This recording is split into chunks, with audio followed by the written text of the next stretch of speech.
Good afternoon, everyone, and welcome to Upstate New York and Watkins Glen International. My name is Kyle Heyer, joined by Kevin Bohm, driver of the number 9 Honda Civic Type R TC for CrowdStrike Racing and DXDT Racing. Kevin, welcome. We're at Watkins Glen in Upstate New York. It's a beautiful, picture-perfect day for Fanatec GT World Challenge America, powered by AWS. Looking from high above the grandstands here. Cool vantage point. Got a couple monitors showing us the way. Working on some audio stuff in the background to get car audio. But Kevin, welcome. The second race of the weekend. We've got 15 cars lined up to go racing. Yeah, you couldn't create a better day to go racing today. The weather is absolutely phenomenal. It makes the cars go faster. The drivers are really comfortable. I think it's going to make for some great racing today. Great racing on tap as the drivers get double file and get set to go racing. Again, this is my home track. Of course, everyone's got one around the country that they grew up at, and this is mine. Grew up in Rochester, New York, about an hour and a half away from here. But as the field rolls through turn number 11 around this 3.4-mile track, we're going to go racing and follow along with the DXDT Racing cars. There are a pair of them here today, and we're going to take the green flag from Watkins Glen. We're racing. On the run down to turn 1, the number 3, Caldarelli, out in front. Jan Halen trying to defend from Grenier in the number 33. That's the Windward Racing Mercedes through the first corner. One of the Lamborghinis very wide. A bit of a rub in the background. The Ferrari and the Lamborghini touching as they crest go to the lowest part of the racetrack at turn 2. Now Michael Cooper gets shuffled in behind Mick that Foley rather in the BMW and gets single filed out to the fastest part of the racetrack here, Kevin. Yeah, that's a crazy place to start here at Watkins Glen because there's so much grip for the first couple of turns, but it's really high speed, so you have to be careful with all the cars around you for sure. Tiptoeing through the bus stop for the first time. Very high curbs through the chicane that you have to watch out for. We want to straight line that as much as possible, but in a GT3 car, you've also got lots of aerodynamics in the diffusers and splitters to be concerned about, so you have to be cautious on the opening laps to see the 33 have some issues. Again, that's Grenier in the number 33 Windward Racing Mercedes, so some early issues for that car. Yeah, that's right. It's tough to see at the beginning of the race. Hopefully they can get that sorted out quickly and get back going. So now through turn number 7 at the toe of the boot. The boot named because of its appearance from the sky. It looks like a boot tacked onto the NASCAR short course here at Watkins Glen. But again, following Michael Cooper in that number 19 car, one of 2 DXDT Racing CrowdStrike Mercedes will be following throughout the afternoon. Of course, driver lineup, so we're going to swap drivers about halfway through this race, Kevin, and that's always an interesting dynamic. We are starting the race with is this the pro lineup that's starting today? Yeah, that's correct. That's correct. I always forget which one is which driver is which in the lineup. But Michael Cooper out front right now for the one of 2 DXDT cars, and Ryan DL in the number 63. That is the other DXDT Racing Mercedes AMG GT3. So the opening lap's complete here from Watkins Glen. Clean start. So we climb the hill again, 110 feet from bottom to the top. This is one of those classic American road courses, Kevin, that kind of was the birthplace of a lot of American road racing. This and the track we were just at Road America. But let's talk about your weekend. A pair of runner-up finishes, so not bad. But the only issue with that was the driver you were chasing was the driver in front of you in the championship. Yeah, that's right. I mean, we've been struggling a little bit with the pace for the last couple of races, so finishing on the podium is definitely a good result for us, and we've been making some major steps to be able to fight for those wins again. And I think especially the second race today was a really good example of that. We were battling for the win all the way up until the checkered flag full.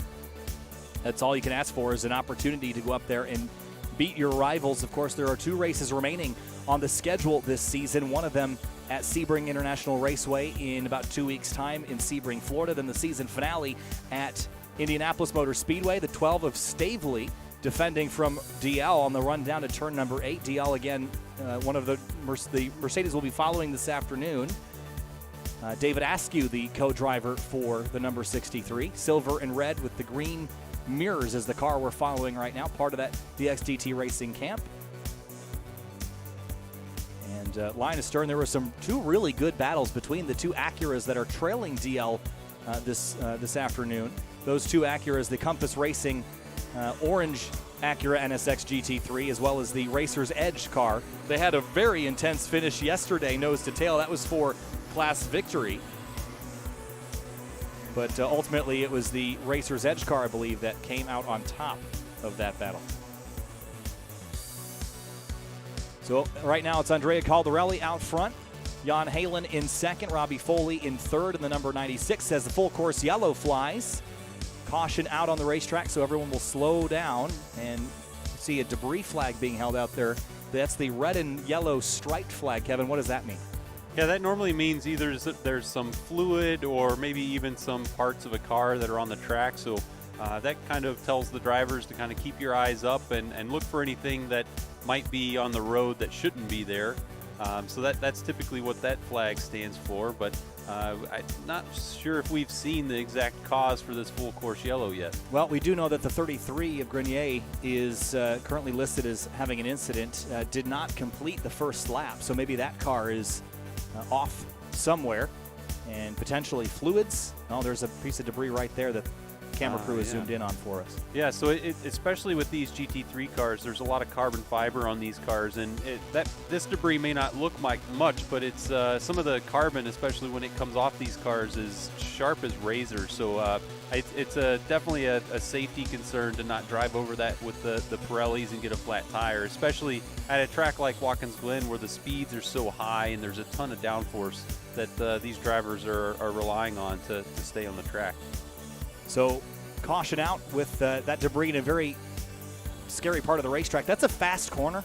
In your TC car, Kevin, do you know what speeds are doing through there? It's got to be near 100, not quite, probably 80s to 90s. Yeah, I'm afraid to look, to be honest, but it's got to be somewhere in the upper 80s, I believe, and we're really flying through there. And you mentioned earlier kind of the big curbs, and especially with the TC car, we're jumping those curves. We're wheels in the air, and you won't see that as much with these GT3 cars because they're relying on the aerodynamics to kind of keep their grip at its maximum, and when you jump the car, you lose all of that. So I think it'll be a little bit less dramatic for these cars, but that makes it even more important to kind of keep all that debris out of that section of the track. Yeah, these cars engineered with lots of aerodynamic bits to keep them stuck to the racetrack at high speed.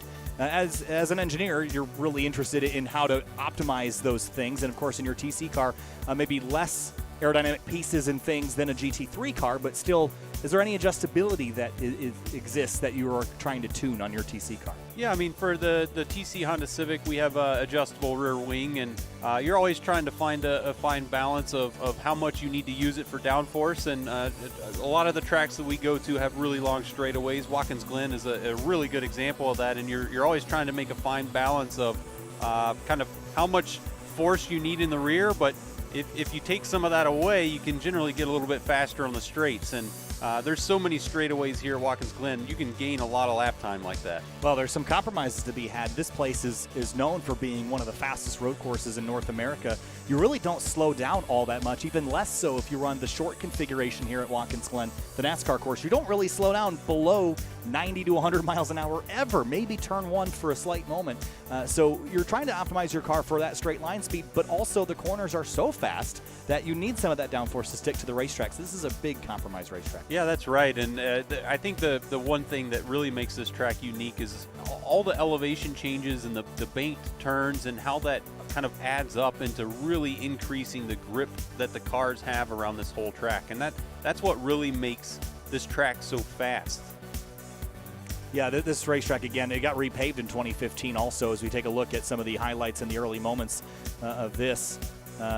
This racetrack repaved in 2015. Have you ever gotten a chance to race here prior to the repave? Oh, yeah. I raced here in the rain a couple of times before it got paved, and let me tell you, that was an absolute adventure with all the concrete and different kind of asphalt sections where it had been patched together. And I'll tell you one thing, I like this track a lot more since they've repaved it. Yeah, well, it added a lot of grip, and I think one of the crucial parts was that it eliminated all the concrete patches that were in the corners that might have changed the grip level throughout the competition, because you've got concrete, which is a lighter color, doesn't necessarily absorb heat as much. So a lot of different pavement aspects really got simplified with the repave, which really helped, I think, give this racetrack a very fast, smooth, and grippy circumstance. So the drivers are using that to their advantage right now as we sit under full course yellow early in the going. This is the highlights from yesterday.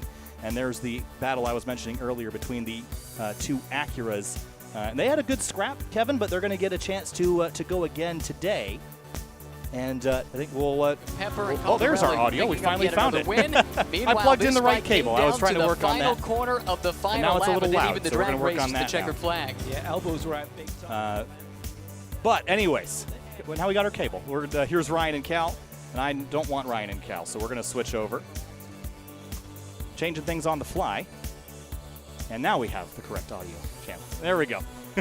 Fixing things on the fly, Kevin. Sometimes you got to do that. Of course, you've got Operation Motorsport with you again this weekend, and instrumental to your championship in the TCA category last year. There was a bit of a kind of a group meeting, a bit of a hospitality situation going on in that turn of 10 area last night. Tell me about that and Operation Motorsport.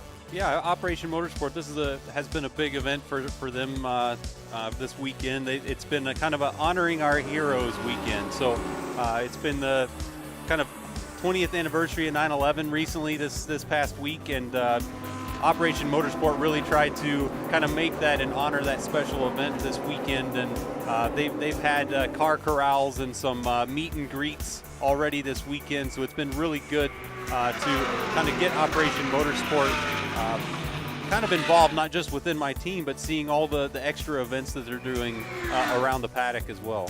Absolutely, and we'll talk more about them in a little bit. But first, the restart at the moment. There's Jan Halen diving for a pass on Robbie Foley on the BMW M6 GT3. That is for second overall as we sweep through the outer loop, the carousel here at Watkins Glen International. Then behind, it's Altoe in the number 9 Lamborghini Huracan GT3. Then it's Michael Cooper in the number 19. And we mentioned that this is one of the GT3 cars we're following. That's the purple and red car, the back of your shot. Of course, that's Aaron Vogel and Michael Cooper running for DXTT Racing, and we'll be following them as well as the number 63 of David Askew and Ryan Dial throughout the rest of this race. So we'll keep you updated on the competitors running the DXTT Racing CrowdStrike AWS colors. And Ryan Dial going around the outside of, I think is that Corey Lewis? No, it is not. Yeah, that's the heel of the boot there, and I think going around the outside there is a little bit ambitious. So I think Ryan pulled away from that to try to make his move a little bit maybe later this coming lap. Mirror dangling from Drew Stavely's Aston Martin. That's 7th overall. And how much do you use the mirrors in a car like this? I bet a lot. Well, I mean, it really depends on where the traffic is. So in yesterday's race, for example, there weren't really any cars close by, so I wasn't using the mirrors very much. But in today's race, especially after the restarts, I was kind of in the middle of a big battle, not just with the car ahead of me, but also a car behind me. So I was having to kind of try to pass the car ahead while also not getting passed by the car behind. So you're looking out the windshield and the mirror at the same time, and I don't want to know what my face looks like when I'm doing that. Probably pretty frantic for sure. As we get into the restart here, there's the Compass Racing Acura NSX GT3. It's got the orange and gray colorations. This car second in class yesterday. And of the classes, we have our Pro category. We have a Pro-Am category, which is a split driver lineup with a Pro and an Am. And then, of course, we have the Am category, all-Am lineup. So 3 different races happening within one. How much does that matter? I mean, the races that you're in the TC America field, all the classes are distinctly different kinds of cars. But here, all the classes are sharing the same chassis. So does that change how you race your competitors on the racetrack? Well, here with kind of all the pro drivers, especially in today's race when all the pros are in the car at the same time, you have basically it's a race between everybody. It's the cars are equal, and it's all pro drivers, so you're going to see a lot of really close battles here. And then once the driver change happens later in the race, the pro classified cars will have another pro get in, and then the Pro-Am cars will have an amateur driver get in, and you'll start to see the difference in kind of some of the lap times between the pro and the amateur drivers. And typically they'll separate a little bit and have their own race. For TC America, since it's all the drivers are basically classified as amateurs, and the difference in performance is really down to the cars. We have the differences in GT3 as well. There's different makers, there's different engine layouts, and in TC America, all the cars are front engine, but some are rear wheel drive and some are front wheel drive, and you have lots of these little kind of nuanced characteristics that kind of give some cars advantages at some tracks more than others, and maybe even some corners more than others. Right, we talked about that a lot at Road America, with some of the cars really favoring the straightaways versus the twisty bits. And again, I think Watkins Glen is a little less so, straightaway focused, because you've got the corners and the changing of direction that favors the cars that don't quite have the legs on the straightaways. But you mentioned the differences in the GT3 spec cars.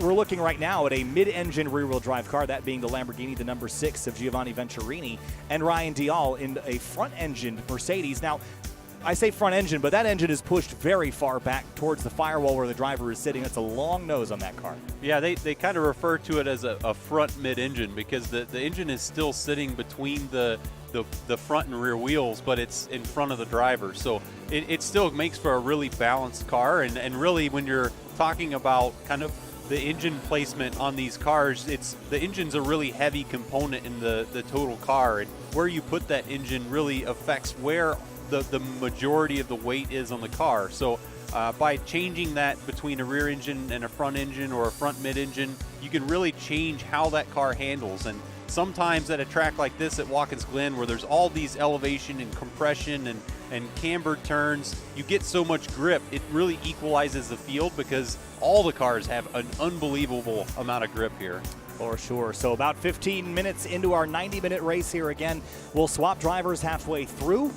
There will be a pit window, an opportunity for drivers to come on down. I think that Aston Martin has shaken loose that mirror. I saw it sitting at the exit of turn 1 offline, so we should be able to continue without another caution for debris. Well, he's still got 2 out of 3, so that's that ain't a pretty bad. good number, I'd say. He's got all 4 tires left on the car, which is fantastic, because that's not always a given either in motorsports. That's right. I think he'll choose 4 tires over 3 mirrors any day. That's true. Sometimes 8 tires are better than 4. We saw that sometimes this weekend as well. Ryan Dial climbed up to 7th overall and 4th in the Pro-Am category, so just 1 step short of a podium.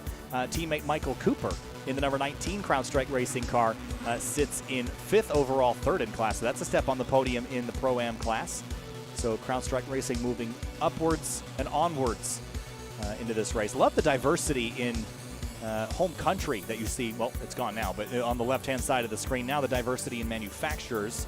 But I talked about this place being special to me, Kevin, but it's also a special place for you, because just a couple of years ago, you were here with a pitch deck, trying to prove why you should be driving a car here. Tell me about that. Yeah, I mean, this place, it's been really neat to be inside the whole racing environment here this weekend, because like you mentioned, in 2019, we were, my wife and I were really building a case on how we deserve to be in pro racing, and we were trying to figure out how to make the ends meet. And we came here with a bunch of meetings planned, and really just doing reconnaissance on how some of the teams were kind of operating and how many people you needed, and trying to really get an inside view of what it would take to run in the series, and was able to meet some of the organizers of the series and really get kind of an understanding from their perspective. And a lot of those meetings actually laid the groundwork that really made our campaign last year in TCA possible. And now being here this weekend in our 2nd year of competition, and the 2nd car that we've raced in the series, it's really humbling and really sometimes hard to believe, how did we get here? It's been a wild journey in the last 2 years. Certainly a wild journey, as motorsports always is. I mean, I fell into this. I was just down on pit lane reporting for the first time ever, which they threw me into this weekend. Yesterday, they told me.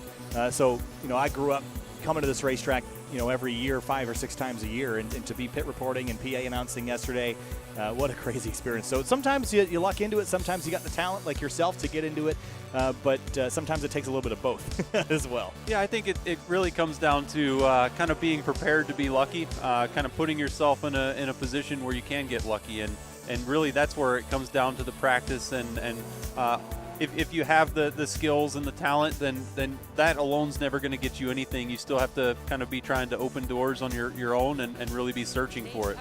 Brought to you in partnership with Pirelli, Rebellion, and Total.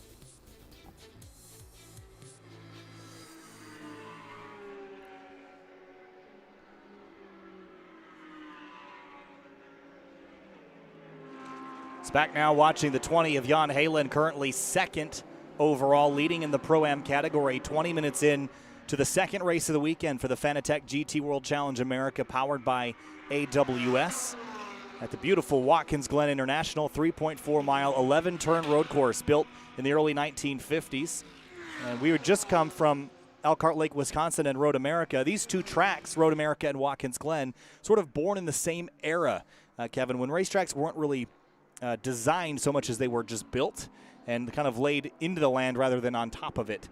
And it really creates an interesting dynamic. Road America, of course, a bit more point and shoot in some regards, but a beautiful scenic drive through Wisconsin, and here in the Finger Lakes region of New York, just built with the flow of the land itself. And it really is a classic road course, very different than modern day circuits, and certainly similar in many ways to the European circuits, which of course SRO Europe and SRO Asia, SRO Australia, all those other organizations have a lot of racetracks like this, but there's nothing quite like Watkins Glen. Yeah, that's right. And I think just like Watkins Glen and Road America, they're both very special. Like you said, they follow the lay of the land. In a lot of cases, you can't see around the turn because the wall's so close it blocks your view around the corner. So you really have to trust yourself and to get everything that you can out of a track like this. It's really rewarding when you drive here, and it gives you a different feeling when you're fast at one of these kind of original racetracks, and really just getting a feel for some of the nostalgia and the kind of history of this place. It's really neat to be able to compete here at this level. So with the race now unfolding, Andrea Caldarelli in the number 3 K-Pax Racing Lamborghini Huracan, leading now by about 1 second over Jan Halen, but that is not a super comfortable margin. We saw in the TC race yesterday. Now, it wasn't in the TC category that was very exciting. It was the TCX category. We had flat tires and cars running out of fuel and all sorts of chaos in the final moments, but race certainly isn't over till it's over. David, Askew who is in that car right now? That's DL. DL, Ryan DL. On pit lane, unscheduled stop, perhaps. Yeah, it's too early for their driver change. It looks like they're focused on the splitter. So sometimes when that happens, he might be feeling a vibration out on track, or he went off track and it may have damaged it. So I think they're checking how secure it's attached to the car right now. That's what it appears like. It looks fairly solid. You have to wonder, what else could be. If the piece wasn't loose or he hadn't gone off track, what else that could be. But I'm sure they'll diagnose that in the pit lane, and we'll probably get an update at some point. But DL on a forward climb in the number 63 now sits idle on the pit lane, not the way that they wanted to start that race. Yeah, that's right. It's pretty unfortunate, and it doesn't take a lot of movement on these cars that really kind of focus on the aerodynamics. If it can move just a little bit, then especially at they're going over 150 miles an hour here before they get to the bus stop, and if there's any kind of movement in the splitter, then you can cause some oscillations that are really violent inside the car, and they can feel you won't even see it, but from a driving standpoint, you might not even be able to see straight. So it depends on exactly what's going on, but that's what it appears to me. There's a good look at Robbie Foley. Teammate Michael Dinan will climb in that car later. But so far, off to a fair start in third. And rocketing off over 150. I bet, I don't have the statistics up. Maybe we'll get an AWS race vision a little bit later, but I'll bet that they're doing almost 170, if not that, at the end of that straightaway. It's going to be a lot. I realize the first number that I picked out of my head is probably pretty low. We were hitting right at 140 in our TC cars this morning, so I'm sure that they're well above the 150 mark for sure. Rolling through the toe of the boot and uphill climb, the car in compression there. So one of the things that we were talking about earlier was how fast this place is in the high-speed corners. Now, in terms of the forces that you're feeling in the car, is this a place where it's noticeably more in the corners in terms of the G-force that you're feeling, or is it similar to other places that we run? No, this place is really unique, and it's funny we talk about high-speed turns because typically when we talk about high-speed turns, it's because the radius is not very tight. But here at Watkins Glen, almost every single turn has some camber, which means the road's kind of leaning towards the inside of the track. And that, as you go around, it pushes the car into the track, so you gain some grip from that.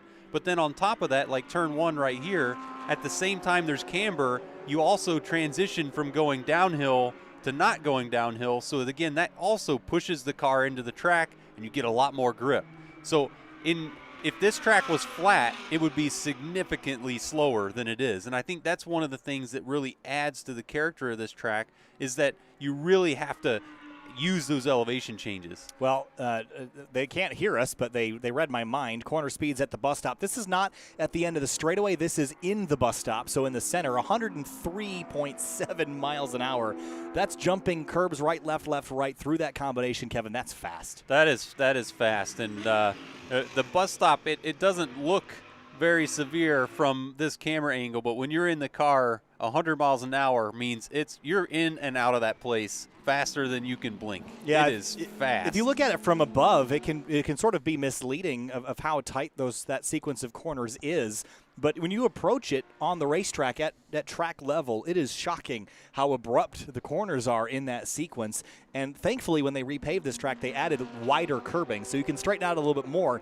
You just have to be ready for the massive jump and jolt that you get from clobbering those concrete curbs. Right, and especially with the TC cars, with the way that we're kind of jumping the curbs, you sort of time when your wheels are going to hit the ground for when you need to change the direction on the car. And in doing so, you can actually increase your speed a little bit going through the bus stop. But you have to be careful, because if you get it wrong, then you're going off track. Yeah, and this is one of those racetracks. Again, we talked about the classic road courses. Well, there's a lot of places that Watkins Glen has added runoff. Turn 1, turn 8, turn 10, that you can kind of use as an escape route should you get things a little bit wrong. There's also an equal number of places that the track funnels down to a very narrow margin. And if you make a mistake, specifically at the top of the S's that we're heading to right now, it's only 32 feet from wall to wall at over, in these cars, 140 miles an hour. Right here as we crest the hill, the walls funnel on down. Don't make a mistake there, Kevin.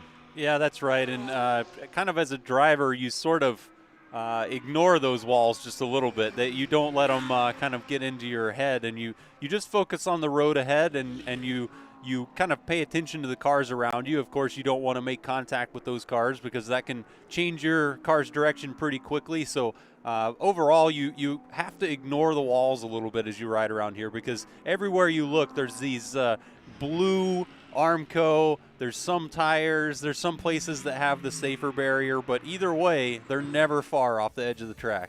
Now let's take a look here at the track map here at Watkins Glen International. 3.4 miles, Kevin, and it all starts, you mentioned the first corner, turn number 1. It's a 90-degree right-hander, but the S's, that narrow part, is the next sequence. Turns 2, 3, and 4 on the run down to that inner loop. That's that little jolt and slide you see towards the end of the back straightaway, the top of your screen. The inner loop was added in 1993 after an accident in NASCAR in 1992. The speeds that they used to do down there in the Cup cars in NASCAR, almost 200 miles an hour. So they had to figure out how to slow those cars down a little bit. Inner loop was the choice.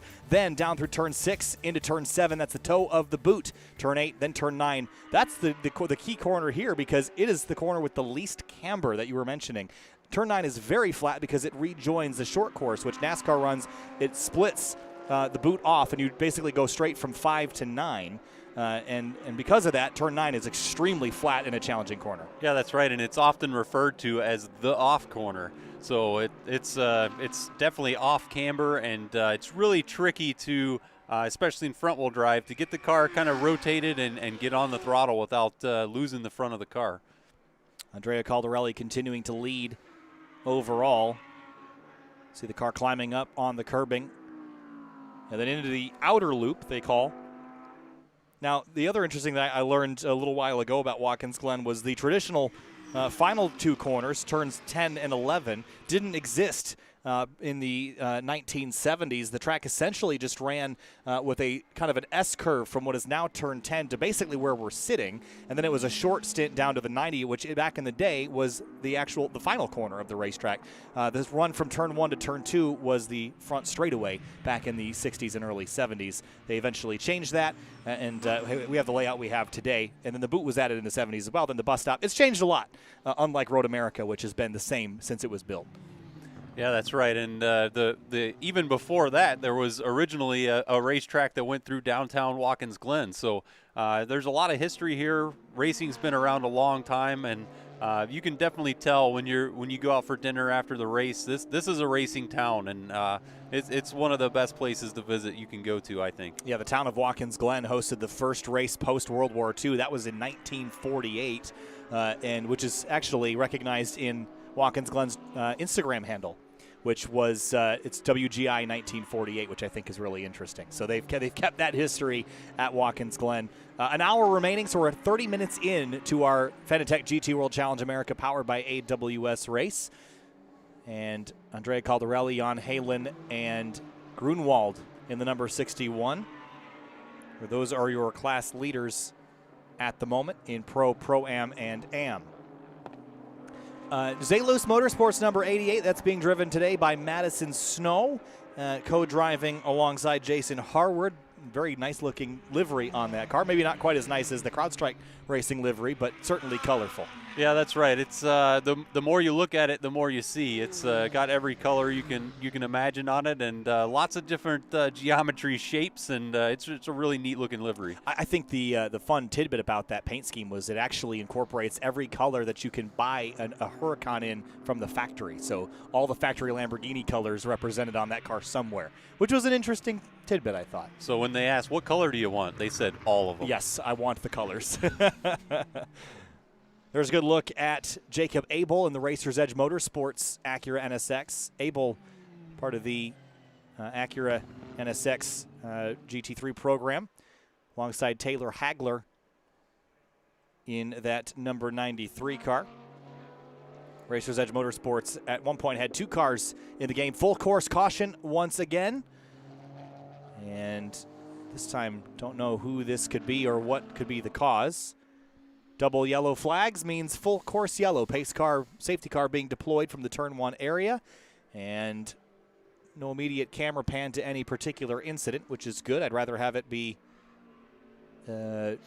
debris again than have a car that's wrecked. But Ryan DL update on the number 63, back out on the racetrack after diagnosing an issue.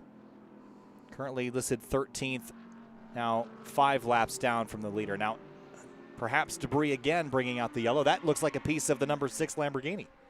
Yeah, either that or maybe that's part of the mirror from the Aston Martin. I can't tell from this angle, but yeah, it definitely looks like debris again. Oh, here we might get a good view. This is the same incident that we were watching earlier. That oh, maybe not. Oh, this was a different one, I believe. Yes, and that was one of the front fenders.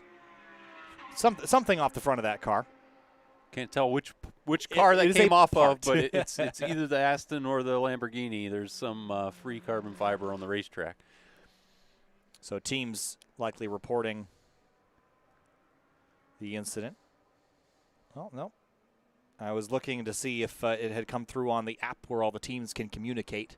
And usually there's a discussion. If the drivers or teams notice oil or debris, they usually report it there to race control. Didn't see that there, so perhaps just race control saw that and decided to throw the yellow, go clean it up. So 2 full course yellows. Now, these are early in the race, so that gives us some time, Kevin, to race things out. But it is reducing the amount of time and pulling the pros back together. In partnership with Acura, Ferrari, and Lamborghini.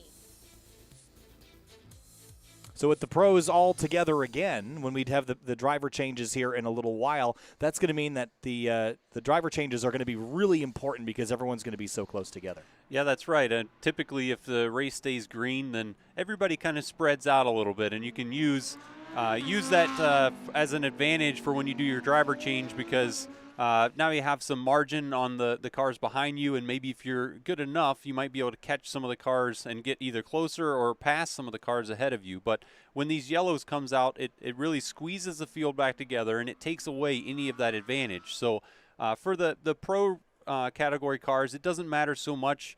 But for the AM cars in particular, it really puts more of a priority on the performance that your amateur driver can give, because typically the pros might be able to stretch the field out a little bit and kind of make it a little bit easier for the AM drivers. But whenever that advantage is taken away, then you're really back to the beginning of yesterday's race, where it's all up to the amateurs. Whoever's the fastest amateur is going to potentially win this race. It's going to be really interesting to watch as we are under our second safety car of the second race of the weekend for Fanatec GT World Challenge America, powered by AWS. Of course, for those watching, friends and family of CrowdStrike and AWS, CrowdStrike and AWS sort of pat each other on the back with how they operate. Same thing with SRO. All of SRO's data runs on AWS servers. CrowdStrike protects those servers and protects AWS's servers as well. So sort of a I pat your back, you pat mine sort of deal there, Kevin. We like that. But we've also got some sim racing happening next Wednesday, I believe, is our return to the CrowdStrike Racing CrowdStrike Racing Virtual Racing League. That's going to be on Wednesday night on the CrowdStrike Racing channel. And I know that's been a pretty fun series to watch alongside Ryan Marine, so we'll be back to that on Wednesday. We've got a endurance race coming up for the SRO America Esports competition, 12 hours at Bathurst next week, so all sorts of sim racing. Now, Kevin, you've talked in the past about sim racing. You've come from a background of sim racing as well.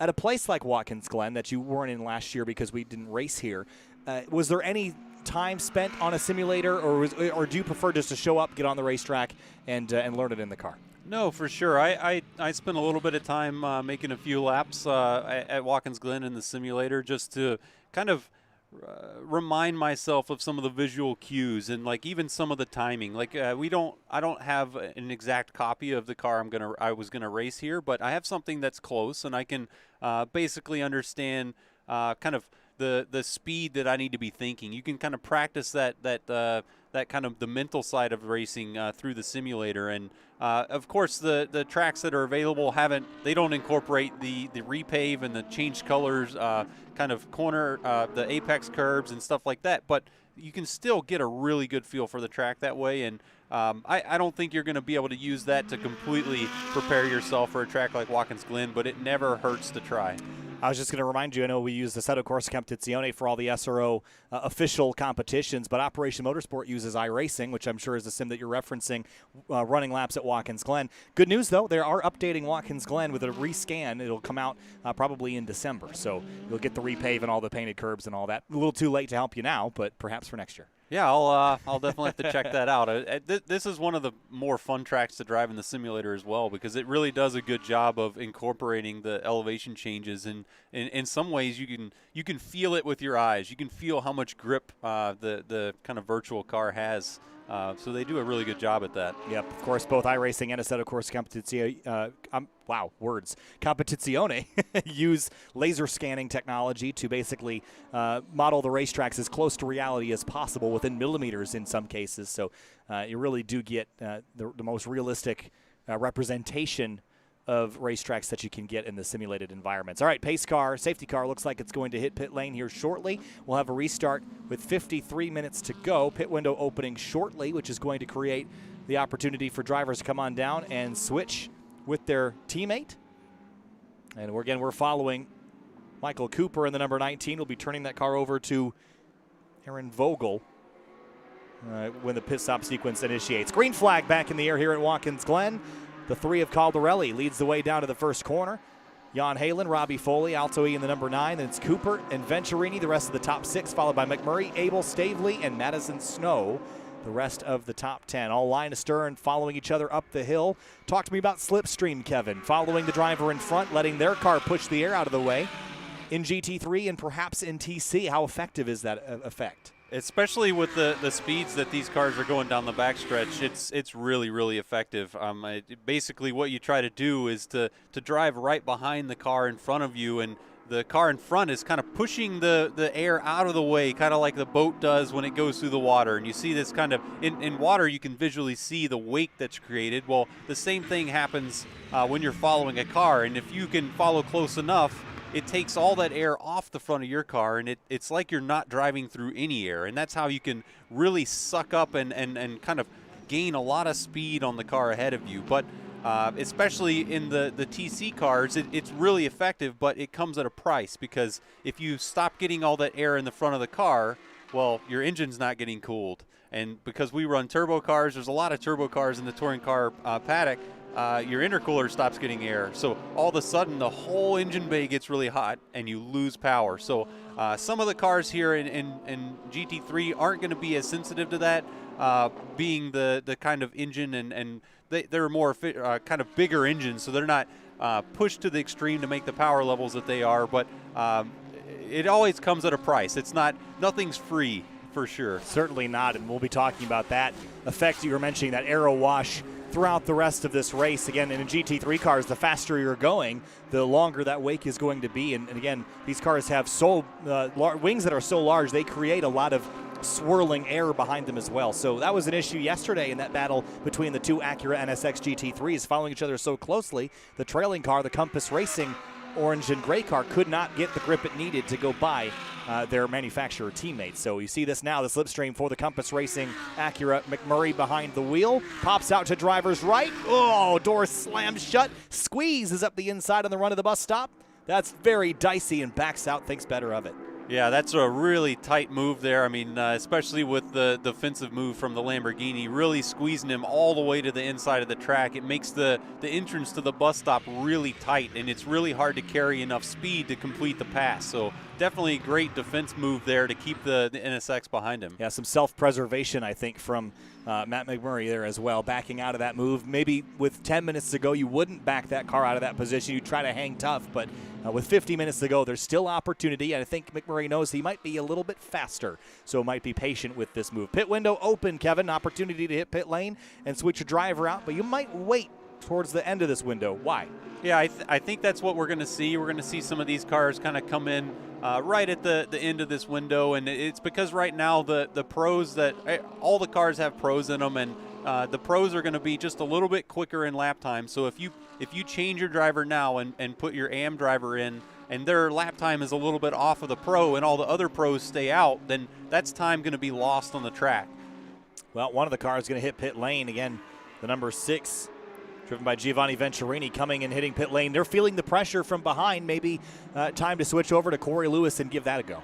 Yeah, especially with the pro category cars, you're a little bit more flexible because you don't have that difference in performance very much. Your two pros are probably going to be pretty equal. So in this, you're actually thinking of it from a strategy standpoint. If you're currently in traffic right now and you look at the kind of prediction on where you might come out of pit lane, if you're going to be on clear track, you might be able to gain a little bit of lap time by pitting early and being in that clean air by yourself and put down some really fast laps. And once everybody cycles out of pit lane, you may come out ahead because you're able to come in first, get clean track, and really come out of and use that to your advantage. Right. So, of course, the number 6 and the number 3 K-Pax racing cars, both the pro lineup. So, again, running in the pro class, the Pro-Am drivers, Jan Halen, Altui in the number 9 Lamborghini. Then it's Michael Cooper, McMurray, Abel, and Stavely, and also Madison Snowall in Pro-Am, followed by Kozarov, of course, Dial, who had the issue earlier. But they're now recorded as 9 laps down, and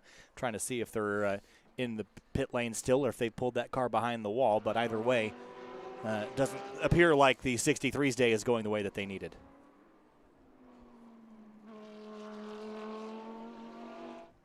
So Andrea Coldarelli leads this race by just 1.4 seconds, which is actually a fairly slim margin in a GT3 car. And here's a look at Robbie Foley and Giacomo Altui in the TR3 Racing Lamborghini. Here comes Foley hitting pit lane. I love seeing these cars get so close to this wall. You just see it move as they drive by. Such a cool camera angle. Yeah, that's one of the spots on the racetrack where Watkins Glen has installed Safer Barrier, which is a steel and foam energy reduction system That is essentially 4-inch square steel tubing, followed by foam blocks, followed by concrete. So if you hit that, the wall will actually absorb the energy, which Turn 11, with the wall being so close, they had to install that soft wall. The challenge with it is that they installed it next to the concrete, so it actually pushed the wall out onto the curbing, and so now the track is actually a couple feet less wide than it used to be, so it can be a little dicey when you're tracking out there. You get right up next to that wall, and the slightest mistake can render the whole left side of your car pretty well destroyed. So here's Robbie Foley jumping out. He's going to turn the car over to teammate Michael Dinan, so he'll jump in there, and the race leader came on pit lane. That's the number 3 car. Jordan Pepper will jump in the number 3 K-Pax Racing Lamborghini. So 6.5 minutes left in the pit window, and getting the direction to leave the box from the crew. And now we have to just wait and see how this cycles out. But where is Jan Halen going to end up when Jan completes their stop? Now the 20 again in the Pro-Am category, a separate class, but still trying to gun for that overall win. That's why I was asking earlier, if you race drivers differently, well, yeah, if you're in Pro-Am and Pro, you're going to be going for the overall win just as hard as you're going for the class win. The class win is nice, but you'd rather win the whole thing. Yeah, I mean, the neat thing about Pro-Am, if you win overall, well, you've won 2 different categories, so to speak. So it's nice to kind of be able to compete for 2 races at once, even though they're not really scored that way. But even so, you're always kind of comparing yourself with the best, and that's one way to do it. Certainly, Drew Stavely hits pit lane. That's the number 12 Aston Martin. He'll be turning that Ian Lacey Racing Aston over to Frank Gannett in the number 12. So we'll see a driver swap here shortly. And Jan Halen, currently now the race leader, has yet to pit. Again, they're probably going to try to run this car out towards the end of the stint before they put in Fred Pourdad in the Wright Motorsports Porsche. Yeah, especially with this being a Pro-Am car, I think that's definitely the strategy that they're going to take. So I would say that they're going to stay out at least 2 more laps if I'm doing my math right. So, but right now I'm sure Pourdad has got his helmet on. He's standing on the wall. He's ready to get in this car for sure. Have to be ready. Things change very quickly. We saw yesterday in the GT4 race how quickly traffic can become a factor. Now, we're not probably going to have to deal with a whole lot of that today, but race can change very quickly. A caution can come out, and you don't want to get caught out on the racetrack if that full course yellow does happen. You want to get in and out before that were to be the case and be ready to pounce on the restart. Yeah, that's for sure. I think generally the series tries not to throw the yellow during the pit window, just because it can really change the dynamic of a race. But sometimes there's no way around it, so it's definitely a risk to stay out. Ryan Dial in the number 63. Certainly got to be a frustrating day for that team. Sitting on the pit lane now, 10 laps down, make that 11 as Halen goes by the front straightaway. Now, these cars are very complex, and Mercedes has set up these cars to be very plug and play. They've found so much success with this chassis, but still room for things to go wrong, Kevin, whether going off track somewhere and cause an issue or otherwise. And electronic gremlins can be a big deal if any moisture gets in there. So all sorts of things it could be, but here comes Michael Cooper. And he's going to turn the car over to Erin Vogel, so she'll climb in for the last 43 minutes of this race. Always love watching the driver swap. Not something you have to do in TC America, Kevin, so you get to have the car to yourself all 40 minutes. That's got to be nice.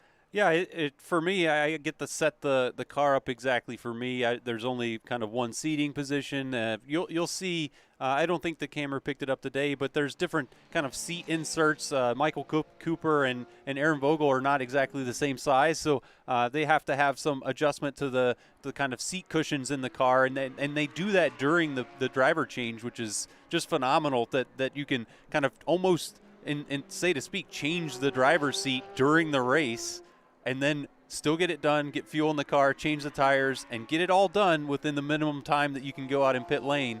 And it just blows my mind. It's certainly a lot to ask of the drivers and teams to get that right every single time. Now, there is that minimum pit stop time, so if you get it done too fast, you're just kind of sitting and waiting. So you have, if you've gotten really good at it, you've got a little bit of time to spare. but you certainly don't want to be lollygagging around. You want to get in there, get belted, and be ready to rock. Yeah, ideally you want a little bit of time to spare to let the driver kind of get the seat belts, put it over the Hans device, and be ready to go. There's typically a timer on the dashboard that tells the driver exactly the accumulated pit lane time up to that point, and they kind of have it calculated for how much they need, based on where they are in pit lane, how much time they need to have left before they drive out of their pit stall so that they don't exit pit lane too soon. But if you have enough time to sit there and kind of look at those numbers, then you can be really precise. Wow, Jan Halen charging the bus stop. He entered sort of mid-track there to straight line it as much as possible. You saw the car kind of dance on the brakes. He is certainly going quick, and right now just ran his best lap of the race, so 1:44.796. So provisionally, the Crown Strike Fastest Lap Award would be for Jan Halen, but we're not there yet, so we won't give it to him just yet. That was a really aggressive bus stop entry, trying to make up the time that he can.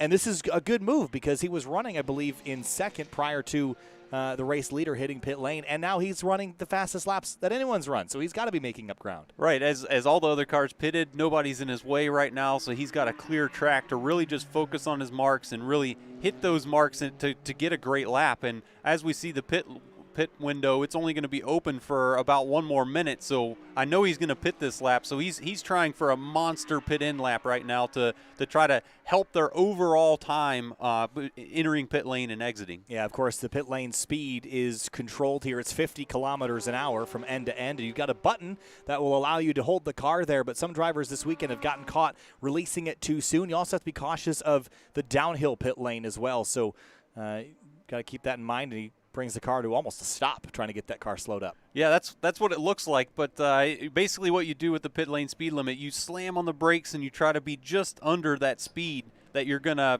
kind of go into pit lane, and you hit the button and go back full throttle so that you're at the maximum pit lane speed for the whole time.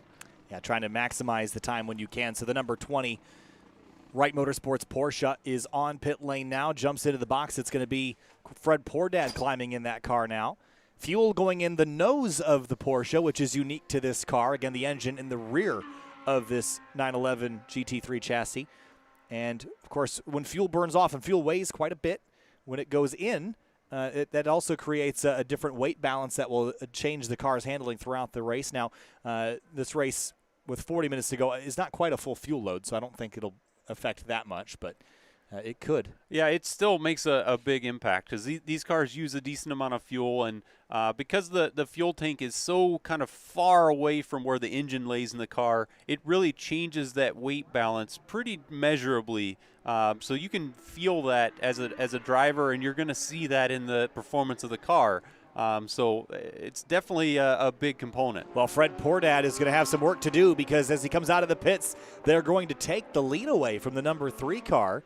That is now being driven by Jordan Pepper. So when this all cycles out, looked like Jan Halen has done his job, and that monster lap and the in-lap has put that 20 Wright Motorsports Porsche out front. Yeah, that's right. That was an impressive in-lap before coming into pit lane. And the Lamborghini has a little bit more head of speed because he didn't come out of pit lane, so you see him suck up pretty quick. And I think because they're not necessarily competing for class, you're going to see Pepper probably or is that, yeah. Yep, it is Pepper. It's Pepper. So I think we see him go by pretty quick. Pordad doesn't want to kind of endanger his chances of winning the Pro-Am race by fighting with him too long. Yeah, and the tires probably still coming up to temperature as well. So trying to get the tires and brakes. The brakes are still hot, I'm sure, but getting the tires back up to temperature on an outlap is also very important. There is a flash of the headlights from Michael Dinan in the number 96 Turner Motorsport BMW. So now with the driver swaps done, pit window is closed, and now it's a 38-minute dash to the end, and just have to wait for the timing screen one more time to kind of cycle things out. We'll have a great idea of where drivers are. But so far, so good. We've had one car retire from the race, Grenier in the number 33.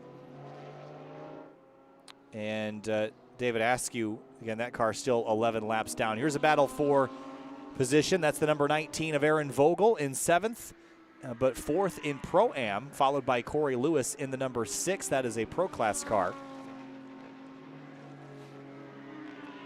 That is still a battle for 7th in overall. So now as cars run by the timing and scoring line, updates across the board. It's a 3-second gap from Pepper to Pordad.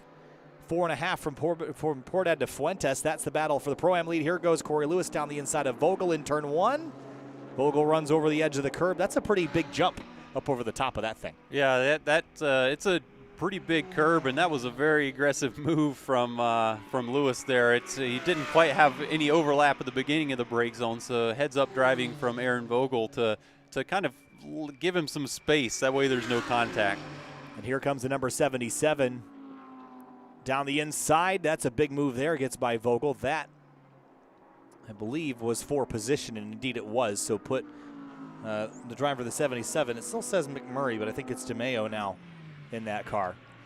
Yeah, I think the NSX was able to take advantage of kind of Aaron Vogel going too wide through turn 1, and really that's what set him up for being able to have enough speed to complete the pass going into the bus stop. You almost can divide this track into two really important areas, and I think one of them is the run from turn 1 to the bus stop, and I think the other one is from turn 9 to 11. Those last crucial corners set you up for the run down the front straightaway, which is the second longest straight on this racetrack. The back straightaway is about 1,800 feet from turn 4 to the inner loop. But the straightaway starts at the apex of turn 1. You're full throttle from the 90-degree turn in turn 1 all the way through the S's, all the way to that bus stop. So if you have to go wide or make a mistake there, it carries all the way up the hill. Yeah, even though you're going through several turns before you get to the bus stop, it's really considered a straightaway. You're never lifting off the throttle. So it's really important to get a good exit there so that you can protect your position going into the bus stop, or maybe even make a move on someone ahead of you. So Vogel drops down to 5th in the Pro-Am category. Jordan Pepper extending the lead to 6.5 seconds now over Fred Pordad. Both those drivers leading their respective classes. In the AM class right now, looking down in 10th overall, is the number 61. The AF Corsa car, Jean-Claude Sada, and here's the look again at the 6. Yeah, big dive on the brakes to the inside, and Vogel running a little bit wide to compensate. Here's another look at the 77 going by, just gets the run, and big jump over the curbing there, but got the pass completed. So 34 minutes to go, and I'm looking for the volatility in any positions, and at the moment, it appears to me that Corey Lewis is getting run down by DeMeo behind. This would not be for class position, just for overall. But this is the toe of the boot, turn 8. Kind of a dig out of here, climbing uphill for a little ways, and you crest and head down into, actually it's turn 7 rather, heading to turn 8, which is slightly more than 90 degrees and can feel very, very tight. Not quite the slowest corner on the racetrack. That comes at turn 9. Yeah, it's one of my favorite turns because it's really tricky. The track's falling away from you a little bit, and right before you get to the apex, you start to get a little bit of camber in the track. So it's really tricky not to overdrive the entry, but still have enough speed to use that camber in the apex. So there's a lot of turns like that where you really have to be really precise to use the track to your advantage and really maximize that grip. Here comes Michael Dinan on the inside of Pordad. This is for 2nd overall. Dinan gets to the quarter panel of the Porsche but couldn't complete it, but now on the run to turn 2 should squeeze by and does. So Dinan up to 2nd overall. Now looking at the lap times, a 146.8 for Dinan, a little bit off of Jordan Pepper, who ran a 146.3 last time by. So it looks like Pepper continues to grow that lead, and not by a small margin every lap. There's a look at the Turner Motorsport BMW. Now 2nd overall. Some work to do if they want to run down Jordan Pepper in the K-Pax Lamborghini. In the Pro-Am category, Pordad leads. 2nd is Fuentes in the number 9 Lamborghini Huracan GT3, of which we have several. And great to see a handful of those new Lamborghinis this season. Of course, Lamborghini pretty deeply involved with motorsport here in North America with Super Trofeo, a couple entries here in SRO America. A presence in IMSA, as well as a plan to run in the new category that is replacing Daytona Prototype International. I can't remember the name of it off the top of my head. You're shaking your head. I don't know either. So they're running a prototype over on the IMSA side. They're building it. There's a name for it. I can't recall it off the top of my head, but some work for them to do. So Yeah, it's a good question. I if you wouldn't have asked me, I could probably tell you what it is. But I put you on the spot there for sure. I try to follow as much motorsport as I can, but it's been busy lately. That's right. Busy today for sure. As I mentioned, I was on pit lane earlier. That was the first time I'd ever done that. I actually got to talk to your wife on pit lane, which was really fun, chatting with her at one point. But, the exposure I've had to motorsport in the last couple of months has really been spectacular. I mean, I was here last season just in this capacity with the CrowdStrike Racing live streams. Now they're throwing me in the pit lane, and they threw me in the booth at Nashville and all sorts of crazy stuff. But getting deeper and deeper into SRO America, I've really learned a lot about the drivers and teams. And I love the energy down in the pits. Everyone was happy to see me today, which was great. I know they're probably more excited to see Amanda normally, but it was great to meet a lot of people on the pit lane. No, I think anytime that the camera's on the team, it means that kind of their hard work is paying off. It's typically a good thing. Sometimes it's not necessarily. Maybe a team's having a problem, but I think it really comes down to everybody in the whole paddock, whether you're having a good weekend or not, is putting in a ton of work. And whenever either you or Amanda or anyone shows up and wants to do an interview, then it's a chance for us to really kind of get our story and really share kind of what's going on during the weekend and give an inside view to what's happening. For sure. Now, what's happening on the racetrack right now? Taylor Hagler dealing with Corey Lewis on the exit of turn number 7. Acura, Lamborghini, Acura. An NSX sandwich on the back straightaway here at Watkins Glen. There's really two back straightaways, one between 4 and the inner loop and one between 7 and 8. Yeah, little wide there. That's been catching the steward's attention all weekend. Is the white line and red and yellow painted curb is the edge of the racetrack, and beyond that, Kevin, that's a no-go zone. Yeah, they wanted us to keep at least a couple tires on the yellow and red stuff, and we see Taylor go a little bit wider than that there. It looks like Corey Lewis is trying to take advantage and might get a run off the last turn, but yeah, it's one of those things as a driver, you kind of really pay attention to what the officials tell you can do, and then sometimes maybe you do just a little bit more just to test them, like how serious are you about these track limits, and maybe you try a little bit more, and sometimes it was a mistake, and oops. Well, just got note that the 12 of Drew Stavely, that car is out of the race, unfortunately, so it will join the 63 and 33 as cars currently off the racetrack. Ooh, 77 Compass Racing cars right there. I was just looking at the updates and a couple of track limits warnings to the 20 and the 3, and sort of waiting for the buzz on the 93 as well. But Today's coverage is brought to you in partnership with Acura, Ferrari, and Lamborghini.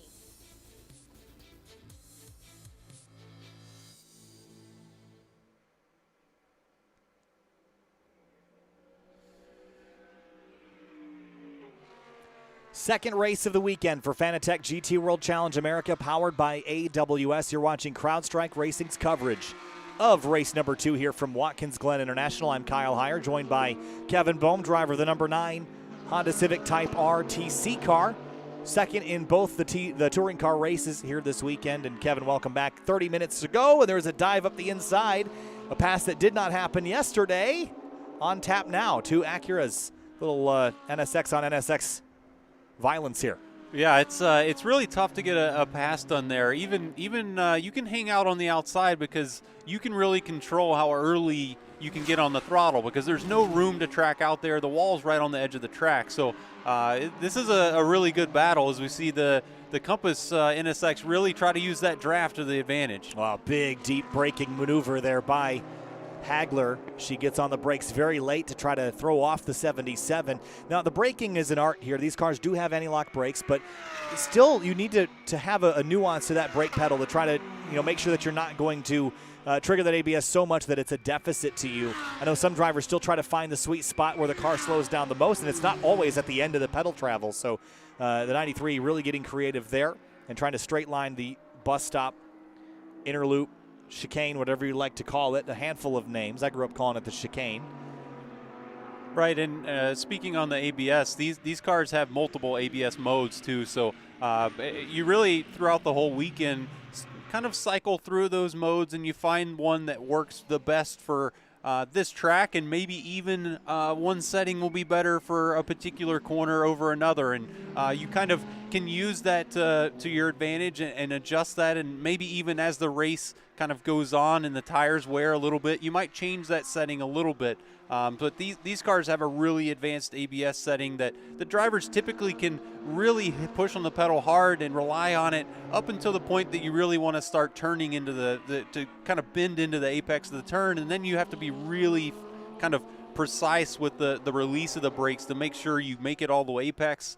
So it's a really, like you said, a fine balance and a real art to how you drive these cars. Yeah, it's really interesting that you bring up the releasing the brake pedal. Now, I know, Kevin, you've come from a background of racing in the grassroots world and track days and that sort of thing. Now, I'm new to the track day thing myself.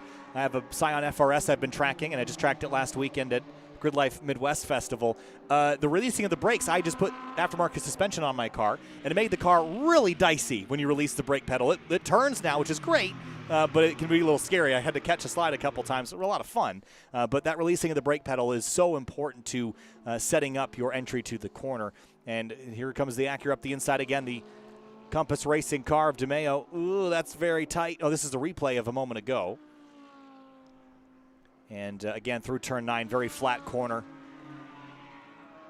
And Corey Lewis climbing forward. That car was buried down in the order just a little bit, but on an upward climb now, and about to, well, he's third in pro and about to move in even higher. Oh, now a penalty for the 96, a drive-through for a pit stop infraction. That is for the second place car in the pro category for Michael Dinan. That's a big one. Yeah, that's really tough.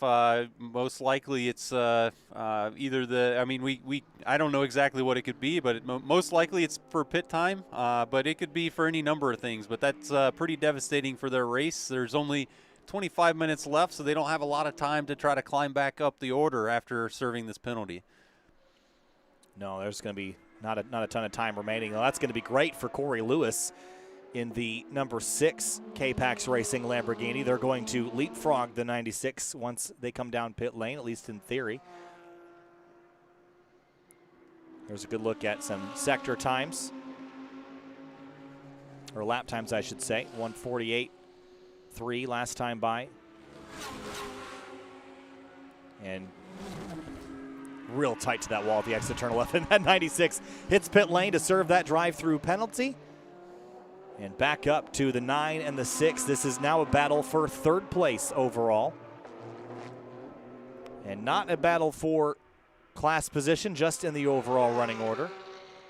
The 9 currently being driven by Martin Fuentes for TR3. And trying to hang on in front of the number 6 of Corey Lewis. Great sound out of those naturally aspirated V10s, I must add. Yeah, that's right. And it looks like Fuentes is giving Lewis just a little bit more trouble than he's seen so far trying to climb up the order. So I don't know if that's just because he knows he's got the next kind of position 2 in pro already sealed up, or maybe just the Lamborghinis are pretty evenly matched out there. Yeah, we talked about this yesterday up in the PA booth about how it is a challenge at times to, well, never mind. I take that back. Made that pass. But at times when you have 2 really evenly matched drivers in the GT3 category, you can still find advantages in your car compared to the other person's car. That all goes away if you're running the same kind of chassis. Lamborghini versus Lamborghini, Acura versus Acura, we see that in the background. The cars have the same strengths and weaknesses. All that's left to differentiate them is the driver, and that can be very challenging. Yeah, and I mean, we see that a lot in the TC America race today. I mean, I finished both races this weekend behind an identical Honda Civic, and even though the cars kind of start off with the same spec, there are some different adjustments. So the alignment and the spring rates, and there's different adjustable components on the car that aren't necessarily set up the same. So it's still a battle of what car is best optimized, and then how much can you make up for it as a driver. So there's all these different things that you have to weigh, and hopefully you've got everything set up to your advantage and you can be the one out front. I'm really curious to know how much those setups are going to have to change for our next round in Sebring, Florida. There could not be 2 more different racetracks in terms of surface than Watkins Glen and Sebring. Watkins Glen freshly repaved, asphalt all the way around, very smooth, very fast. Sebring, half concrete, half asphalt on old airport taxiways, essentially. That place is one of the bumpiest racetracks in North America and the 12 hours of Sebring every year really shows how violent that race can be on race cars. There's more mechanical failures in that than there is the 24 hours of Daytona.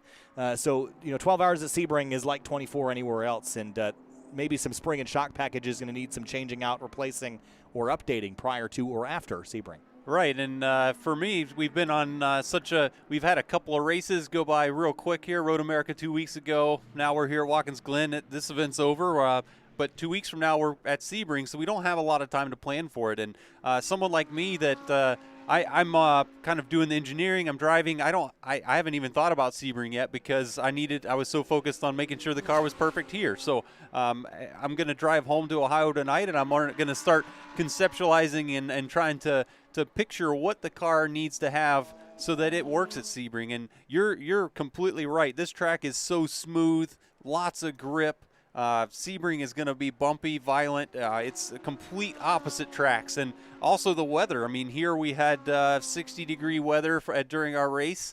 I expect it to be in the 90s in Sebring. So it's going to be a complete different kind of change of events in 2 weeks. And not only, we talked about this earlier about how Watkins Glen used to be with concrete patches. Well, Sebring is quite literally just concrete for half of the racetrack. And that creates a pretty massive grip difference from one half of the racetrack to the other.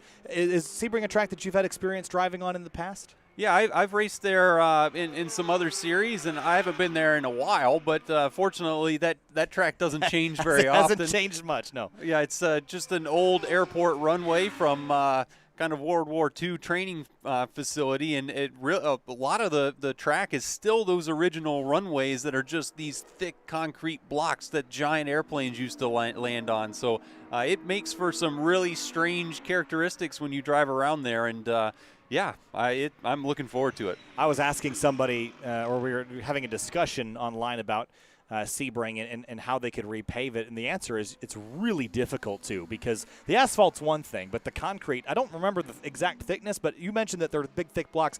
As I understand it, they're several feet thick. This is not a layer of concrete. This is feet or meters of concrete to support the weight of the planes that would have flown there and landed on those runways. So you can't just tear it up and redo it. It's a whole probably multi-million-dollar project just to do a single straightaway section. So it is what it is, and it's one of the bumpiest tracks, specifically Sunset Corner, Sunset Bend, the final turn. You go through there just hopping over everything, front tires scrambling for grip. It is a real interesting racetrack. Yeah, that's right. And I imagine it would probably be cheaper to just build a copy of it somewhere else yeah, if you wanted to make a smooth Sebring. But in the end, I don't think there's a lot of teams or drivers that would really want to race there with a smooth version of it. I think the bumps are what make it what it is. With Optima, Motul, and Skip Barber. Battle for second overall right now. Fred Pordad now holding on from Corey Lewis. Now, I'm keeping an eye on Corey Lewis here. Lewis does not have time, at least without a full course yellow, to go run down Jordan Pepper. And Pepper is still lapping quicker than Corey Lewis. But I will say that Corey Lewis is set to move into second overall and second in the pro class. So as we close in on the final 15 minutes of this race, we're going to have a brief battle for second, most likely. Yeah, it's a pretty impressive drive for Corey Lewis, who's really came from sort of the middle of the pack and really made a big campaign to get out front. Of course, helped a little bit by the penalty of the BMW for a pit lane infraction, but still an impressive drive. Yeah, certainly, and Corey's going to probably make quick work, quick flash of the headlights there to let Pordad know that he is there. But now digging out of turn number 7 and up the hill. And using that V10 power plant in the Lamborghini. Now, I got a chance to watch the second GT World Challenge America race from the back straightaway at Road America. And an interesting thing that you might have noticed, whoa, big bobble by Pordad there in the runoff. One thing you might notice hearing this car go by on the backstretch is it has a whine that you hear before you even hear the engine. You hear this whistling as it comes down the straightaway. And then as it drives by, you hear the motor. And then that's all you hear is the motor. So it's some kind of transmission whine or something, but you hear this alien-sounding whistle before the Lamborghini is in sight. It's really cool. Yeah, it's really neat for the Lamborghini. The exhaust points right out the back of the car, so when the car is coming towards you, you're hearing most likely that transmission noise, and when it goes by, all you're hearing is all of those multiple explosions that happen inside the engine that create all that power, and it's a glorious sound. It really is, and the diversity in engine types in this category of, you can hear the whistling there in the background. The V8 power plant in the Mercedes AMGs that are under the hoods of the DXGT racing cars. But listen here. You can hear that whistle. The twin turbo V6 of the Acura NSX, that was a dicey moment into the bus stop. And then, of course, the V10, the inline 6 in the Porsche, Fred Pordad, that's a unique engine layout as well. So lots of different ways on going fast, both aerodynamically, engine layout, as well as the engine design. All factors in what makes each of these cars extremely unique. That's right. That was a decisive move going into the bus stop, really chopping across the front of the Lamborghini there. And this battle for the Pro-Am win is really getting tight here as we got the top 3 cars within probably a second now. Yeah, that is all the top 3. You mentioned it. That's Pordad, Fuentes, actually DeMeo, and Fuentes now 1, 2, and 3. And Pordad is last lap by around a 150.0. That was 2 seconds slower than both drivers behind. So with 16 minutes to go here, Kevin, we've got a battle in Pro-Am. Yeah, that's right. This is going to get really intense. Probably this next lap, I expect them to start battling for position. Through turn number 11, there's Corey Lewis, 2nd overall. But here is the battle for 3rd overall and 1st in the Pro-Am class. Fred Pordad for Wright Motorsports. Then it's DeMeo in the number 77. That is Compass Racing, followed by Martin Fuentes in the number 9. That is the TR3 Racing Lamborghini. Pordad looking a little ragged at the exit at turn number 1, trying to hang on, but I think the 77 is coming and coming fast. Yeah, I think that's where that getting a good exit out of the turn 1 is really important. We might see the NSX try to pull off a move going to the bus stop, but maybe not close enough. Yeah, the Porsche really stretched the legs there on the straightaway, but now into the bus stop. Pordad hopping over the curbing. Here's a look at the replay a little while ago. Big moment, got in that dirty stuff, all the marbles, the remnants of tires spread across the racetrack. It's like driving over marbles. That's why they call them that. And then here's the move by the 77 Compass Racing car, Michael DeMeo, into the bus stop. And you called it decisive. Yes, it was very decisive. And talking about it down there in the pit lane as well. So Pordad hanging on for now, but 15 minutes left on the clock. That's a tall task. Yeah, this is looks like there's going to be some.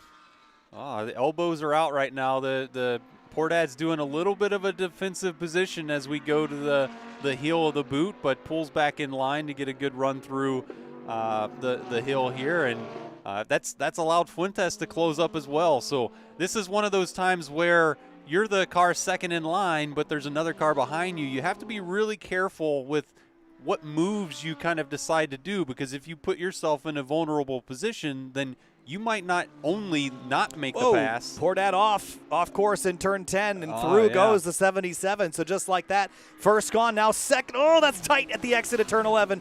Wide at the final corner, and here comes. I think that's really going to give a run for Hagler. She was the only one that really got a good run through there, so she actually gets Fuentes there. Wow, so Hagler by Fuentes. Pordad hangs on to second. How about top speed? 168.3 from McMurray. Well, I was way off earlier. Yeah, I guessed 170. I was a little closer. Yeah. You win today. I'm the home track guy. I know. I've been here. Unless this is the Price is Right, because you can't go over. Yeah, well, let's not use those rules. I don't like that very much. Down the back straightaway, Pordad hangs on to second, but again, Taylor Hagler, an opportunistic move to get by Fuentes. And battle is on for second, that's for sure. And I think Pordad is just struggling with general grip right now. We saw in turn 10 a slide, and then another one in turn 11. But down here in the boot was actually running pretty well and at least maintaining position. But you can see how much he's the cork in the bottle, because that 77 Acura is gone. Yeah, that's right. I think it's one of those times where when you're close to the car in front of you, it might be just taking a little bit of front grip away, and once you can get ahead, you get that grip back and you can really run your pace. But Pordad seems to be struggling a little bit with grip, and I think it might be a matter of time before we see Hagler get by, and then Fuentes is going to be trying just as hard. But yep. Well, Fuentes especially, who kind of got caught up behind the 20 at the corner exit in turn 11, so might feel like he needs to get back by Hagler and didn't really think he should have lost that spot. He's going to get another shot here if Hagler can't get back by the 20. And with 12 minutes to go, there's no more waiting. You're just going to have to make this move when you get a chance. That's right, and just like it happened to Fuentes, it could easily happen to Hagler, where maybe she gets held up just a little bit, and that gives Fuentes a chance. As we see those cars so close, they disappear underneath that wall. They're so close. If they put that camera any closer to the racetrack, they would have knocked the lens off it already this weekend. That's right, especially these big wings. They just reach over and grab the camera. Oh, here comes Fuentes to run up the inside at the exit at turn 1. Hagler not leaving any space. No need to. She clears him.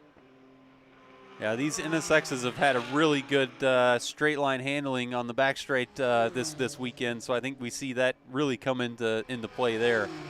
But the Porsche looks really strong in a straight line as well. It does, and Portad chasing the car over to the right on corner entry. Big four-wheel hop over that third curb in the complex.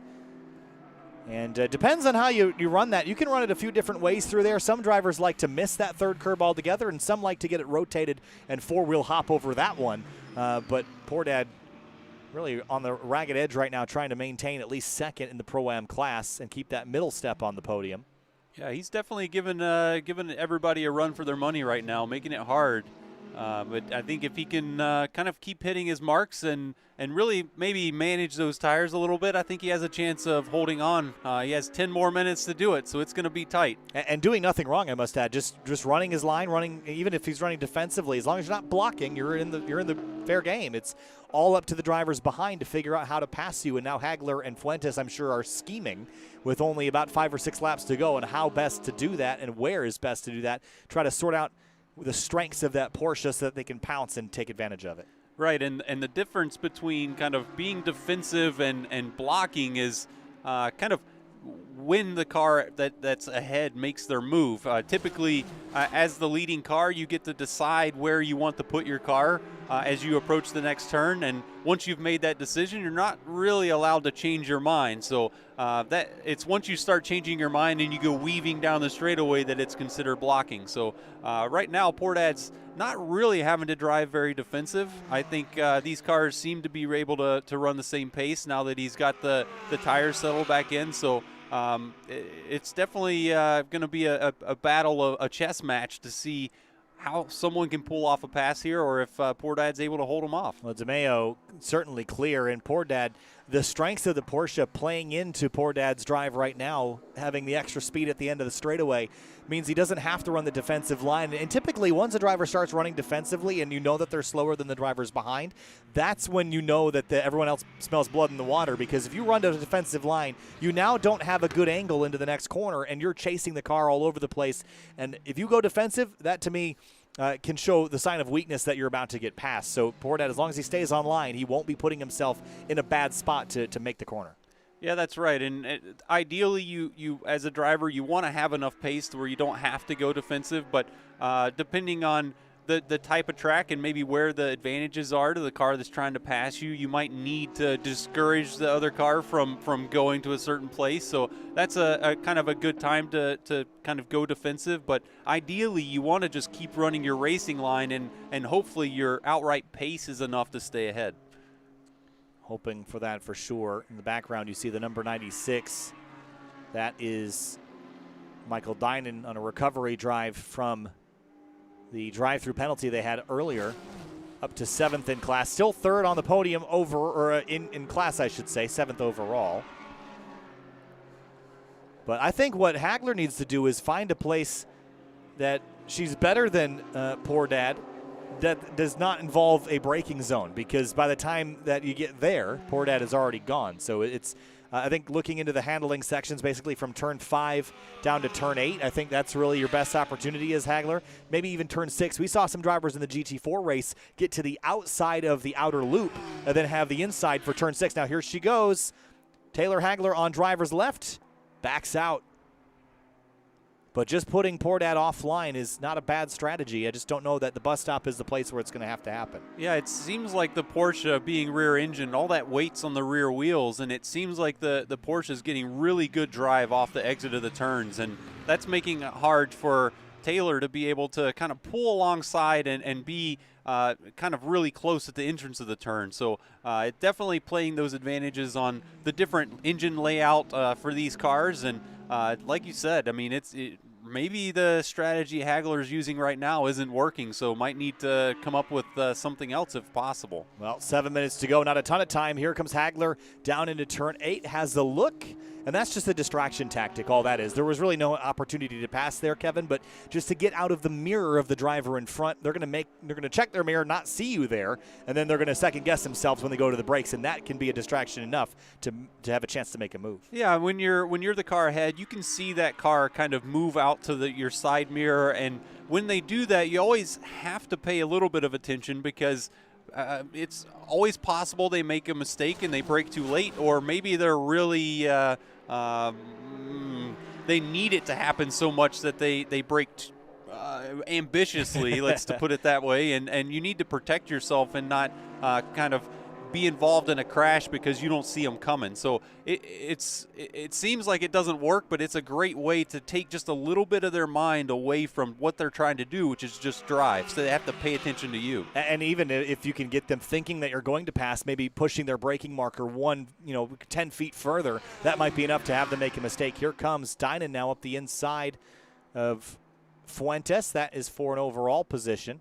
So you know what's going to happen here is Dynan might make this battle for the Pro-Am second really interesting because if he kind of impedes either one of these cars more than the other, then it's really going to change the battle for the lead here. So I doubt he's going to be able to pass both of them at once. So he might kind of spread them apart a little bit, and then it might slow Portad down even more. So it's going to be really interesting to see how he manages to get through this traffic as well. Yeah, this is probably going to be a good spot to get Taylor Hagler is in turn 8 if Dynan can swing it, but doesn't look like that's the place to make the move. And I think Hagler knows that the 96 is coming, and maybe it's smart for Hagler to help facilitate this pass as quickly as possible, just so that it doesn't slow her up and she can let the 96 go up and distract the 20. So sometimes you'll see the driver kind of that's ahead actually be a little defensive, even though they're not racing, because, hey, I'm battling here. I don't want you in between us. And you may kind of show that driver behind you that, no, I don't want you to pass here. And I think it's exactly what you said. You're going to find a place that's really advantageous for you to let them by if they're fast enough. But otherwise, if they're not clearly fast enough, you won't even think about letting them by. Offset braking zone for Taylor Hagler through turn number 1. Under 5 minutes of racing remaining.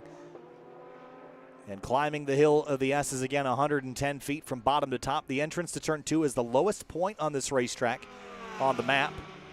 I thought turn 7 was until I learned that turn 2 was a couple of years ago. Portad offsetting a defensive line there, feeling pressure from Hagler and from Dynan. But no mistakes that time for Portad, staying nicely tucked in. Yeah, Portad's getting a really good run through the bus stop there. You can see they enter kind of right bumper to bumper, but then he comes out and just gains a few car lengths every time. Dynan had a look to the outside of Hagler. She was having none of it. Defended on corner exit and ran Dynan all the way to the tire bundles, trying to keep that 96 behind. And Dynan can't pass anybody more in class. All he can gain are these 2 overall positions. So, as Hagler would probably love Dynan just to hang out back there, but I don't think Dynan can be expected to do that. Right. I mean, sometimes it's from a risk standpoint, Dynan might hang out there knowing that this is a battle for position on track, knowing that he's pretty unlikely to gain any more positions in his class, just because they might make contact, and he doesn't want to ruin his chances at a podium right now. Jordan Pepper out front in the number 3 K-Pax Racing Lamborghini. 14-second lead over Corey Lewis. Lewis, as of late, actually Jordan Pepper, his last lap was a 1:53.2, way slower. So I'm curious as to why that is. Car seems like it's on pace now, so whatever that issue was doesn't seem to be affecting the race leader at this point. Yeah, I mean, it could have been he experienced some traffic and just took a really conservative approach. I see maybe a car behind that he would have been near recently, so it's kind of, especially when you have a gap and you can kind of be more conservative and just make sure that there's no risks, no extra risks taken. I think that's really important, and typically that's a big explanation when you see a lap like that really slow, but we'll see what his lap time is this time by. It looks like he has some clean track now. Dynan got by Hagler in the opening corner of this lap. We are on, I think, 2 laps to go now. Dynan going to try to drive around the outside of Poor Dad, but not quite there. And Hagler now needs to stay tight. Oh, that's a dive up the inside for turn 6. Dynan opens the door and goes through, so shuffles Poor Dad out of the way. Here comes Hagler now, Kevin, right to the rear bumper of that Porsche. Yeah, I think that's really going to open up an opportunity for Hagler, but Poor Dad's a little bit, there. It actually opened up a opportunity for Fuentes, but it's going to be a drag race. Looks like a little bit of contact on the exit there. Yep, a little bit of elbow to elbow, mirror to mirror, door to door, but if these two battle, Poor Dad will be able to drive away, and I think for Fuentes, he knows he's got to get this pass done, and he does. So now move Fuentes into the position to go run down Poor Dad, and coming to the white flag this time through. That's right. That's the dynamics that I was talking about, the kind of pro car driving through. It's really going to mix up that battle, and that's what we saw there. Fantastic stuff. The race leader of Jordan Pepper has taken the white flag, so 3.4 miles remaining in this race for the overall leader, and now for the Pro-Am second position, DeMeo way out front in the 77 Compass Racing car. P2 still hotly contested. It's Fred Poor Dad and Martin Fuentes. Into turn 1, very tight, about a car length between them as they come up over the top of the curbing. And now it's Lamborghini versus Porsche, with the Porsche out front. Hagler just hoping and praying those two tangle and she can get by. Yeah, that's right. Who got the best run off of turn 1 here as we approach the bus stop? This is one of the last good passing opportunities that they're going to have. Fuentes popping out of line, but the Porsche so good in a straight line. Hagler now putting pressure on Fuentes into the bus stop, but they're going to run nose to tail. Slight bobble there from the white Lamborghini. Yeah, it's so neat here seeing a three-way battle, because Fuentes not only wanted to pass Poor Dad there, but had to actually defend against Hagler as he approached the bus stop. Now into the boot for the final time. This is where Fuentes is very, very good. Closes further on Poor Dad. Now into the turn 7 area, and he's there. He is right there on top of Poor Dad, nose to tail. Now half a car length between them. Poor Dad goes defensive. Still an opportunity for Martin Fuentes to get this pass done. Goes back over to driver's left. On the brakes around the outside of turn 8. That's not where you typically get it done. They almost touched there, and that gives Hagler an opportunity to maybe make a move here around turn 9. Into turn 9, but up front, Jordan Pepper wins in the pro category for K-Pax Racing in the pro lead, and bobble for Fuentes at the exit of 9. Hagler goes to the outside. Battle for second, now for third, as Fuentes and Hagler scrap over the final podium spot. One more corner. Hagler goes left. Fuentes goes right. Now final turn. Poor Dad will hang on to second place in a wild last lap turn of events. Fuentes will come home and grab the last spot on the podium for the Pro-Am category. Congratulations to them. And that big dive on Hagler. And now Sada in the number 61 AF Corsa Ferrari will win in the AM category. But what a race for second place in the Pro-Am class there, Kevin. That was some wild stuff. And while all that was happening, it was DeMeo in the 77 for Compass Racing that got it done in Pro-Am. Got out in front of that battle for second and just drove away. Yeah, that's right. I mean, sometimes it really, you can make your race by getting a pass done early, and then if someone else can't get it done as easily, you make yourself a gap, and I think that's what it comes down to today. So the Fanatec GT World Challenge America, powered by AWS, complete here from Watkins Glen International. You've been watching CrowdStrike Racing's coverage of the 9th and 10th rounds of the season. There's Jan Halen, fastest lap, CrowdStrike fastest lap, a 1:44.796 run in the earlier stint. But update on our DXDT Racing CrowdStrike friends, Aaron Vogel and Michael Cooper bring home a 5th spot, a top 5 in the Pro-Am category for the number 19 CrowdStrike Mercedes AMG. The 63 car of David Askew and Ryan Dial 7th in Pro-Am. Some issues on that car, finished 13 laps down. But they'll all get to try again at Sebring in 2 weeks' time in Sebring, Florida. Here's a look at the results, Kevin. Fantastic running. Congratulations to K-Pax, but Sebring and Indianapolis still left on the schedule. Yeah, that's right. They're going to come up quick. There's only 2 weeks until we get to Sebring, and then another 2 weeks before Indy. So a lot of events here coming up at the end of the season all at once. So many events coming, and we'll have CrowdStrike Racing coverage for those events as well. You can follow along on SRO's GT World YouTube channel as well for Ryan Marine and Calvin Fish coverage. They'll have Amanda Busick back on pit lane at Sebring in a couple of weeks. Kyle Heyer alongside Kevin Bohm, the driver of the number 9 Honda Civic Type R TC for DXDT Racing and CrowdStrike Racing. Kevin, final thoughts on our race today?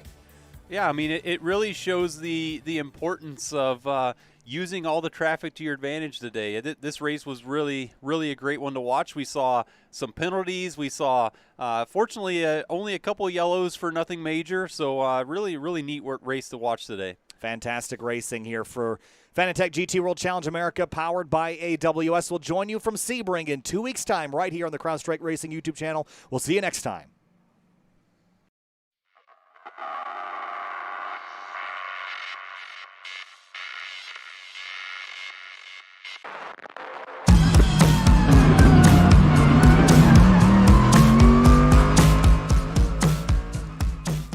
Yeah, it's been great.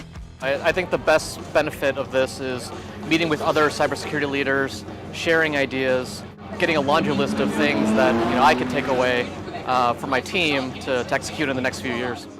Built on the same philosophies that drive CrowdStrike, the cybersecurity company: teamwork, performance excellence, data-to-decision processes, and precise engineering. The CrowdStrike Racing team faces adversaries of their own, the other teams on the track. And while in racing there is a fraternity that connects even those competing against each other, the competition is still fierce. And the CrowdStrike product enlists the metadata of thousands of its customers via the cloud and AI to constantly learn, evolve, and improve to keep its customers safe. As the sun starts to set over Music City, the streets of Nashville are about to come to life with the roar of racing engines. Hello everyone and welcome to the inaugural Music City.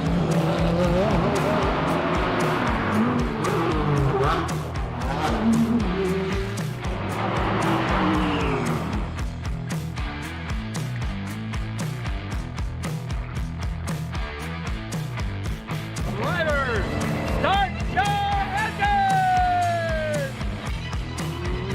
And we are racing in the inaugural Music City Grand Prix.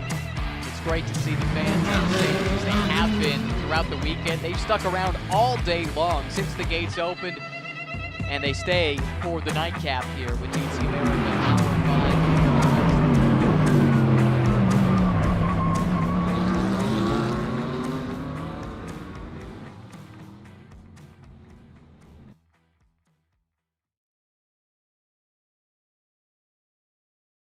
It's been an amazing experience just being here, not only with other CIOs and CISOs to understand the challenges that they are going through in order to fight adversaries, which, by the way, they are getting more effective in the ways and the tools and the techniques that they are using.